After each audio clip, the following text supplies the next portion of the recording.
Ladies and gentlemen, there you go. We're going to start just a couple of minutes. I'll just sound this out. We're going to, this will be brief today. I just wanted to set the stage for where we were going in January and give our the chairs of our two subcommittees an opportunity to discuss their findings. So when we get started, we'll do that. We're not going to have a sign-up sheet, but at the end of the meeting, I'm going to ask if anybody has anything that they would like to share with us going into January. So we'll get to that at that point. We'll start in just a couple minutes.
Okay, ladies and gentlemen, we're going to go ahead and get this started. I know people have other places, and we'll get this meeting going. So I'd like at this point to call the meeting of the House Higher Education Committee to order. Again, restate our purpose this afternoon is simply to talk a bit about what happened in the off season and let our two chairs talk about their meetings and some of their findings, some of their facts, and get that to all the members of the committee, since not everyone was on both subcommittees. So we'll get that out, and we'll take a more detailed dive into the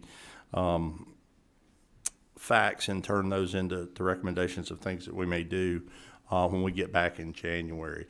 But with that, I do want to recognize Michael Walker is back with us after a brief hiatus with other committees in the House, and Michael has been very valuable to us in the House. Mr. Walker has been very valuable to us in the past, and we welcome him back. Sarah Arroyo is standing in for us today, and she'll help us get anything that we will need. At the end of the meeting, again, I'll ask if anybody would like to share anything. If you want to hand out anything to the committee, make sure that we get a copy up here to us before we hand it out. With that, if no members of the committee have anything as introduction as we get started, I'll call on Chairman of our subcommittee, Marcus Wiedauer, if you'll just tell us a little bit about what you did in the off season. Thank you, Mr. Chairman. So the Formula Funding and Program Access and Delivery Ad Hoc Committee, we held our first meeting, I think, in this room the end of August. We heard from USG and TCSG about how their formulas work, really got an education on exactly how that procedure works and that policy is currently written. Met again Friday, September 15th, and again October in Statesboro. For some reason, there's some interest in that part of the state at that time of year. And so again, we heard from those two the technical colleges at length. Appreciate their attendance, and USG is the same. Throughout the meetings, obviously, members suggested and discussed many potential solutions and ideas. We came to an agreement that basically a further discussion needs to be had with all the players at hand. This is something that we have to, again, it's a policy. It's not something that is codified. So it's an appropriations process, and we need to push for, as a committee, a combined effort between the House, the Senate, USG, TCSG, and the governor's office to come up with something that is more up to date, more malleable, more appropriate for different career paths as they come and go in need for the state of Georgia. So at this point, I would suggest and encourage all of the subcommittee as well as the whole committee to join me in pushing for that. Call it an urging resolution, if you will. But that is where we're at. Happy to answer any questions if anyone has any. Sorry, just a super quick question for clarification. Did we meet on Wednesday, October 4th? That's a different subcommittee. Okay, thank you. I'd see no further questions. Any questions? Hearing that, thank you, Chairman Wiedauer, for delivering those remarks. And the gentleman is correct. It's a battleship to turn the funding formula. I think everybody recognizes that it's a tough thing to do.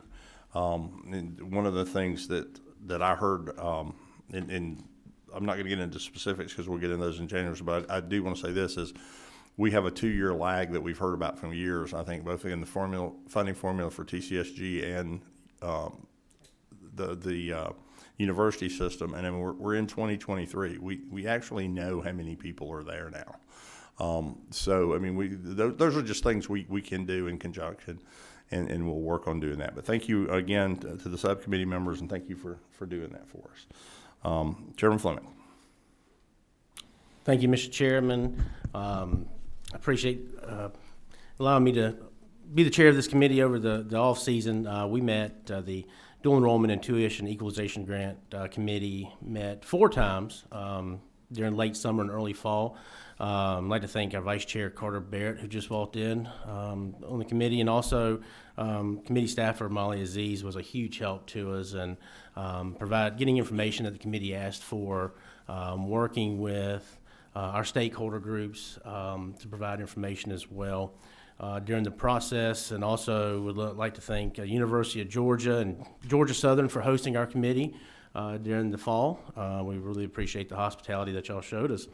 Some of the stakeholders we heard from during the process was the Department of Education, Georgia Independent College Association, Georgia Student Finance Commission, the Technical College System of Georgia, and obviously the University System of Georgia.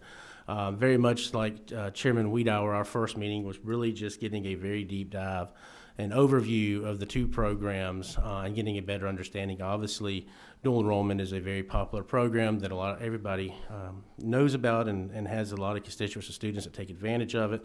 And Tuition Equalization Grant has been around for a while, but is a program that's not as well known, and we really took a deep dive into that. Obviously, on dual enrollment, Mr. Chairman, there was a lot of questions and research into the funding mechanism of it, on how it's funded and different funding of different aspects of it, which we were able to get a lot of questions on. And I would let all the members of the committee know, too, that there was a House and Senate joint subcommittee on dual enrollment that met during the off-season, and they have already released a report. And I think it was shared with our subcommittee. I don't know if it was shared with the full committee or not, but I would turn everybody to that because there's some good information in that joint committee report from this off-season.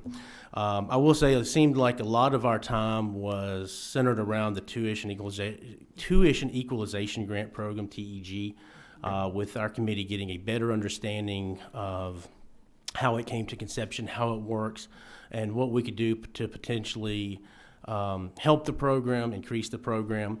There was a lot of questions around that. You'll see a brief one-pager kind of synopsis of our committee and some of the suggestions from committee members that are out there, and obviously look forward to working with y'all over the next few weeks as we go into legislative session on some possible legislation we might have.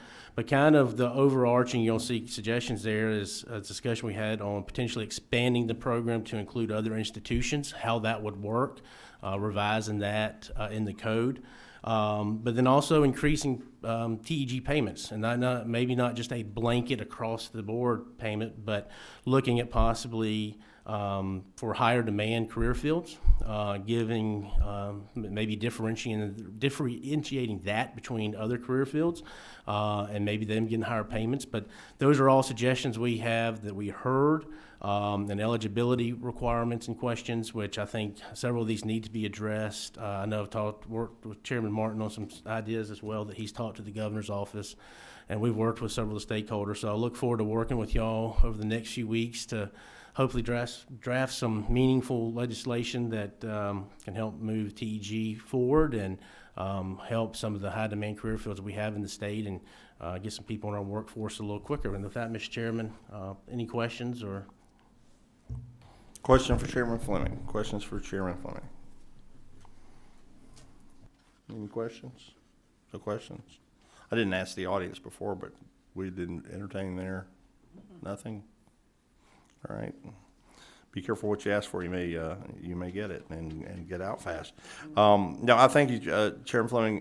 You're correct in saying that. I want to thank the governor's office for their conversations with us as we've heard a variety of things. I know one of the things that kind of fits in both yours and Chairman Wiedauer's committee is that we heard while we were doing those committees is the Georgia Match program. I mean, that was, the funding formula and how we deliver the education was good. But in that, we also heard, I attended both, so one or both of those committees, I heard about how do we get the word to students. And it was as if, members of the committee were thinking in parallel, and the governor took a great point in leadership with that Georgia Match program that's gone out. And since that time, he's mentioned working with our workforces to make our employers in the state to make sure that also is communicated to our workforce so that they can upskill and stack certificates to go forward to make sure that we are offering those things so that we're well. So thank you for your work on that, and we will be looking at legislation. One of the things, and please get with Chairman Fleming on this, but one of the things we had talked about is the language. We're going to try to simplify the language of how an institution is eligible for TEG. If you've been on this committee for a minute, you know that when individuals come in that they're somehow not included because of the reading of the words, they change a word here or put an and there in order to have their institution fall into that. That's happened. It's kind of been cobbled together over the year. So for you all out there that are interested in becoming one of those institutions or are one now, don't be surprised that you would see legislation whose first draft may just be to restate what we have, but in a more readable format, and then discussions around, more than likely led by Chairman Fleming on what changes we want to make so that we don't have to continue to do one-offs. Any questions, Chairman Fleming? Thanks, sir. Well, ladies and gentlemen, we are at the end of our endeavor. I'm going to just sound a couple of things. We had several bills, a couple of bills that came out of committee last year that were referred back to committee because they didn't get out of rules. We will look at taking up those measures early in the session, and so you'll be familiar with them. There are things that have come out before, and we'll do that. We are also our extension to I think what we were referring to as the college career completion grant did not get final passage through the governor's office, but we've had great conversations with them about the reservations on that, and so we'll also be looking for that, and as we all know, our Senate colleagues tried to help us out on our legislation to sunset a corporation that's no longer needed that President Riley brought for us. They gave it a little rider that caused it to have problems in the governor's office that I understand. And so we will bring that back and probably do that quickly, early in the session, because this being the final year of a 2-year biennium that we want to get things that we've already heard out of the way. With that, I just open the floor if members have a question or concern they want to raise, remembering that we are in a special session, so we're not taking any action on any bill, but if you have any suggestions. None? Well, we can get out and get time for lunch before we're back for appropriations. If there's no further business before the committee, will stand adjourned without objection. Hearing no objection, we are adjourned.